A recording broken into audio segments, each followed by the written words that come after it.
শখের বয়সে নিজের একটা সংসার আছে, যে সংসারে আমার বাহাদুরি ছাড়া অন্য কারো বাহাদুরি চলে না, যেটা একান্তই আমার। এই সংসারের প্রত্যেকটা জিনিস আমার হাতে প্রত্যেকটা জিনিস আমার হাতে কেনা। না আছে সংসারের কারো কটুকতা, না আছে কারো হুকুম। এটা একান্তই আমার। হ্যালো এভরিওয়ান, আসসালামু আলাইকুম। কেমন আছেন সবাই? আই হোপ সবাই অনেক ভালো আছেন। তো সকাল সকাল ঘুম থেকে উঠে একটা সুন্দর লাল শাড়ি পরে নিলাম। এই শাড়িটা আমার কাছে অনেক বেশি স্পেশাল। আমার 3rd অ্যানিভার্সারিতে আমার হাজবেন্ড আমাকে এই শাড়িটা গিফট করে। শাড়িটা অনেক বেশি সুন্দর আর আমার কাছে শাড়িটা অনেক বেশি স্পেশাল। আমার হাতে যে দুটো চুড়ি দেখতেছেন, এই দুটো চুড়ি শ্যুট করার কথা ছিল, তো তাই সকাল সকাল ঘুম থেকে উঠে রেডি হয়ে নিলাম। তারপরে চলে গেলাম ছাদে গিয়ে যে একটু টুকটুক ভিডিও করতেছিলাম, ফটো নিচ্ছিলাম। ভিডিও নেওয়া শেষ করে চলে আসলাম বাসায় এসে বাসার কাজ শুরু করলাম। আমরা মেয়েরা যাই করি, বাসায় আমাদের কাজ করতে হয়। বাসা গোছানো, ঘর গোছানো, রান্না বান্না করা, আমাদের এগুলা করতে হয়। আর এগুলা করতে করতে না এগুলোর প্রেমে পড়ে গেছে। এখন এগুলা করতেই ভালো লাগে। রান্না বান্না করতে অনেক বেশি ভালো লাগে। নিজের হাতে ঘরটা সুন্দর করে গুছাতেও ভালো লাগে। তো শাড়ি পরেই চলে গেলাম ঘরটা গুছাতে। প্রথমে বেডটা গুছিয়ে নিলাম। সকাল সকাল উঠে আমি বেডটা গুছাতে পারিনি এই কারণ আমার ছেলে ঘুমিয়েছিল। তো আমি শ্যুট করার মাঝে আমার ছেলে ঘুম থেকে উঠে গেছে। তো শ্যুট শেষ করে চলে আসলাম বিছানাটা গোছাতে। তো বিছানাটা একদম সুন্দর করে টান করে গুছিয়ে নিলাম। বিছানা গোছানো হয়ে গেলে মনে হয় যে ঘরের অর্ধেক গোছানো হয়ে গেছে। ঘরটা মেয়েদের একবার সংসারে মায়ায় পড়ে গেলে মেয়েরা সারাদিন এগুলোই করতে থাকে। কখন কোনটা সুন্দর করবে, কোন জিনিসটা গুছিয়ে রাখবে, সুন্দর রাখবে, পরিপাটি করে রাখবে, মেয়েরা তখন এগুলোই ভাবতে থাকে।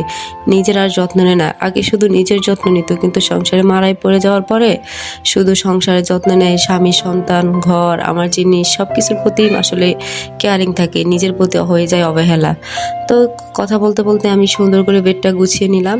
ঘরটা গোছানো থাকলে আমার অনেক বেশি শান্তি লাগে, কিন্তু আমি আসলে অনেক চেষ্টা করি ঘর গুছিয়ে রাখার জন্য। আমার ছেলের জন্য আমি পারি না। আমি গুছালে সে নষ্ট করে, আমি গুছালে সে আওলা জ্বালা করে। এই যে আমি এখন গুছিয়ে রাখলাম, ঠিক তার আধা ঘন্টা পরে এসে দেখবো সব উলট পালট। তো আমি সারাদিনই চেষ্টা করি, আসলে যতটা পারি চেষ্টা করি গুছিয়ে রাখার। জানি যে ছোট বাচ্চা থাকলে এমনই হবে, তারপর আমি আমার জায়গা থেকে চেষ্টা। তো এই তো আমি ঘরটা গোছানোর পর আমার ঘরটা দেখতে অনেক সুন্দর লাগতেছে। ঘর গোছানো শেষ করে আমি চলে গেলাম আমার বারান্দায় আমার সুন্দরীগুলোকে দেখতে। তাদের না দেখলে তো আমার একদম দিনটা ভালোই যায় না। এই হচ্ছে আমার বারান্দার ভিউ। আর এই হচ্ছে আমি এখন অনেক বেশি গাছ লাগাইতে পারি না, যতটুকু পারলাম আসলে করছি। এই হচ্ছে আমার গোলাপ সুন্দরী। তো গাছে পানি দিয়ে চলে এলাম রান্নাঘরে। আজকে রান্না করবো মাছ দিয়ে সিম আলু। এগুলো হচ্ছে শীতের খাবার। তো আমি এখানে সুন্দর করে মাছটা হলুদ আর লবণ দিয়ে মাখায় নিচ্ছি। মাখানোর পরে এটা আস্তে করে একটু ভেজে নেব। ভেজে রান্না করলে আমার কাছে মাছ খেতে অনেক বেশি ভালো। আর আমার হাজবেন্ড মাছ ভাজি করা ছাড়া একদমই খেতে পারে না।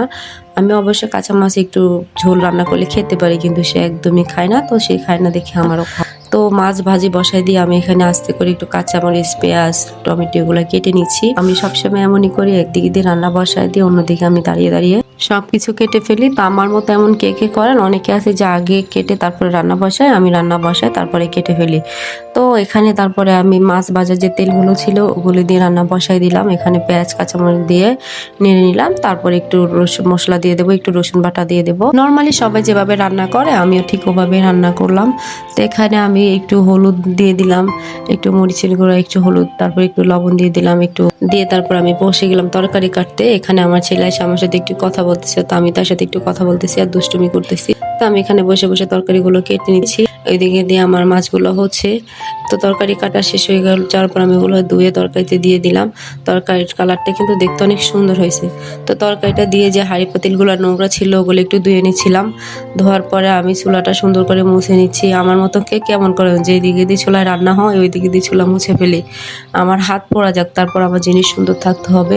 তারপর এই যে আমি রান্নাঘরটা খুব সুন্দর করে ক্লিন করতেছি। আমার রান্নাঘর ক্লিন করতে করতে আমার তরকারি ভাত সব কিন্তু হয়ে গেছে। তো আজকে আমি এখানে একটাই তরকারি রান্না করলাম, কারণ আমার বাসায় আগের কিছু তরকারি আছে, তো ওগুলো সহকারে খাবো। রান্না করার পরে হচ্ছে আমার কিচেন রুম।